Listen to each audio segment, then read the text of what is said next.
Hello students. तो आज हम 12th का चैप्टर स्टार्ट करने जा रहे हैं, electric charges and electric field. तो ये चैप्टर स्टार्ट करने से पहले हम थोड़ा 11th का रिवीजन करते हैं। हमें पता है कि नेचर में 4 तरह के फोर्सेस होते हैं। एक है ग्रेविटेशनल फोर्स, दूसरा था electromagnetic force, third one is strong nuclear force and fourth one is weak nuclear force. तो आपने उसमें से ग्रेविटेशनल फोर्स 11th क्लास में स्टडी किया हुआ है। आपको पता है ग्रेविटेशनल फोर्स क्या होता है। जब मैटर के पास दो मास यानी कि दो मैटर्स जिसके पास मास है वो अगर r डिस्टेंस पे हो तो उन पे फोर्स लगता है and that force equal to m1 m2 by r square. Similarly आज हम दूसरा फोर्स स्टडी करने जा रहे हैं 12th में, इलेक्ट्रोमैग्नेटिक फोर्स। तो उसमें भी आज हम स्टडी करने जा रहे हैं इलेक्ट्रोस्टैटिक्स। तो उसकी अलग प्रॉपर्टीज़ होती हैं और उसका बिहेवियर भी अलग तरह से होता है। तो इलेक्ट्रोस्टैटिक ऐसी ब्रांच है जिसमें हम चार्ज का स्टडी करते हैं और वो चार्ज कैसे होते हैं, स्टेडी कंडीशन में होते हैं, that is not moving. So we can say electrostatic is the study of electricity in which electric charges are static, that is not moving, is called electrostatics. So आपको ये पता चल गया कि इलेक्ट्रॉन्स जब मूव नहीं कर रहे हैं यानी कि इलेक्ट्रिसिटी में हमें पता है चार्जेस कितने टाइप के होते हैं, वो बाद में स्टडी करेंगे। लेकिन अभी हम क्या कर रहे हैं कि इलेक्ट्रोस्टैटिक क्या है। तो इलेक्ट्रोस्टैटिक ऐसी ब्रांच है जिसमें चार्ज है वो स्टेडी कंडीशन में होंगे और उसकी जो प्रॉपर्टी है वो स्टडी करेंगे। ओके, तो नेक्स्ट हमारा है इलेक्ट्रोस्टैटिक क्लिंग, स्टैटिक क्लिंग।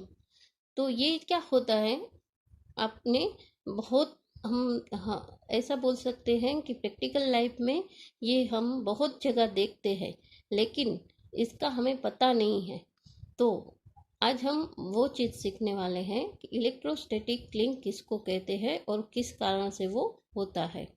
तो इलेक्ट्रोस्टैटिक क्लिंग एक टेंडेंसी है जो लाइट ऑब्जेक्ट तो स्टिक कर जो लाइट ऑब्जेक्ट को दूसरे ऑब्जेक्ट के साथ स्टिक कर देती है। जैसे कि आपने अपनी पेन से एक पेपर पे लिखा तो जो इंक है वो पेपर पे स्टिक हो गई, राइट। सिमिलरली आपने किसी चीज़ को हाथ में पकड़ा हुआ है, या तो ऐसे बोलो कि आपने एक बोल्ट में नट को फिट कर दिया तो नट है वो वहीं पे रह जाता है, स्टिक हो जाता है। तो ऐसा क्यों होता है, एक्चुअल में तो ग्रेविटेशनल फोर्स यहाँ पे लग ही रहा है। हमें पता ही है कि अगर ग्रेविटेशनल फोर्स है तो नट अगर नीचे की तरफ है तो उसको कहाँ जाना चाहिए, ग्रेविटेशनल फोर्स के कारण अर्थ की सरफेस की ओर जाना चाहिए। जबकि नट का मास तो बहुत कम है और अर्थ का मास इतना ज़्यादा है, फिर भी नट है वो बोल्ट के साथ स्टिक रहता है।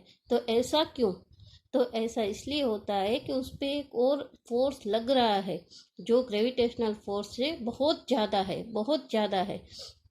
उसके कारण वो नीचे नहीं आ रहा है। जैसे कि हम एक पेन को अपने हाथ में रखते हैं, एक पेन को अपने हाथ में रखते हैं तो वो भी ग्रेविटेशनल फोर्स के कारण नीचे नहीं जा रही है, बट हमारे हाथ के साथ स्टिक है, हमारे हाथ पर ही है। तो इसका रीज़न क्या है, इसका रीज़न यही है कि ग्रेविटेशनल फोर्स के अलावा और कोई फोर्स उस पर लग रहा है जो ग्रेविटेशनल फोर्स से बहुत ज़्यादा है। तो वो कौन सा फोर्स है, हमने 11th कक्षा में पढ़ा था, वो फोर्स है इलेक्ट्रोमैग्नेटिक फोर्स। तो इलेक्ट्रोस्टैटिक क्लिंग क्या चीज़ है, तो electrostatic cling is the tendency for light object to stick or cling to other object owing to static electricity. Due to this reason, our clothes stick to our body. And also, we know that when our hair is dry and we friction the comb on the hair, then a small paper of pieces are stick with the comb. So this is the electrostatic cling. तो ये हर जगह हमें देखने को मिलता है. अब next topic हमारा है जो मोस्ट आईएमपी है, जिसके कारण ये इलेक्ट्रोस्टैटिक जो इलेक्ट्रोमैग्नेटिक फोर्स है वो लग रहा है, दैट इज इलेक्ट्रिक चार्ज. तो इलेक्ट्रिक चार्ज क्या है?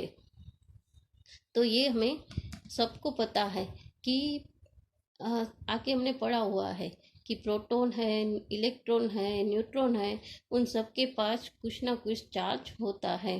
तो यहाँ पे इलेक्ट्रिक चार्ज की हम डेफिनेशन क्या दे रहे हैं? तो electric charge is characteristic in particle of material due to which it exert force on other such particles. जैसे कि कोई मटेरियल है, उसमें प्रोटॉन और इलेक्ट्रॉन रहते ही है, राइट. तो उसके कारण जैसे हमारी ग्रेविटेशनल फोर्स में क्या कंडीशन थी कि अगर किसी मैटर के पास मास है तो उस पर ग्रेविटेशनल फोर्स लगेगा. सिमिलरली यहाँ पे हम ये कह सकते हैं कि अगर किसी के मैटर के पास चार्जेस है तो ये इलेक्ट्रोमैग्नेटिक फोर्स लगता है. तो फोर्स, इलेक्ट्रोमैग्नेटिक फोर्स किसके कारण लग रहा है? चार्ज के कारण. तो चार्ज क्या है? तो charge is a characteristic develop in particle of material due to which it exert force on other such particles, right. तो ये एक कैरेक्टरिस्टिक है, यानी कि वो ऑलरेडी मटेरियल में है ही, लेकिन वो हमें कभी दिखती है, कभी नहीं दिखती है. दिखती मीन्स दिखना तो ऐसे तो हम नहीं बोल सकते हैं कि दिखती है, बट ये प्रॉपर्टी डेवलप होती है. इलेक्ट्रिक चार्ज है वो एक कैरेक्टरिस्टिक है. जैसे कोई अच्छा गा रहा है तो वो उसकी एक कैरेक्टरिस्टिक है, राइट. सिमिलरली ये इलेक्ट्रिक चार्ज है वो एक कैरेक्टरिस्टिक है. वो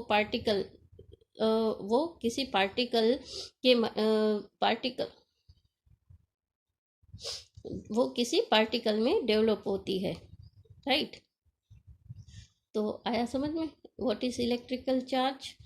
ठीक है, आगे हम देखते हैं. Charge can not exist without material carrying it. यानी कि चार्ज मटेरियल के बिना नहीं हो सकता है. It is possible to develop the charge by rubbing two solids having friction. तो जैसे कि हमने अपने दोनों हाथ को रब किया तो it is also develop a charge, right.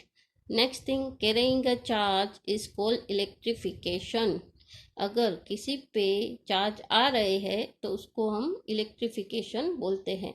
जैसे कि NaCl है तो Na के प्लस क्या हुआ? Plus charge. Cl के पास क्या हुआ? Minus charge. तो that is one type of electrification. जैसे कि हमने एक ग्लास रोड को सिल्क क्लॉथ से रब किया तो ग्लास रोड पे जो पॉजिटिव चार्ज आ रहे हैं that is called electrification, right. तो जो प्लस चार्ज है वो डेवलप हुए. सिल्क रोड पे जो माइनस चार्ज डेवलप हुए दैट इज कॉल्ड इलेक्ट्रिफिकेशन. और वो फ्रिक्शन के कारण हुआ, that is called frictional electricity. Electrification due to friction is called frictional electricity.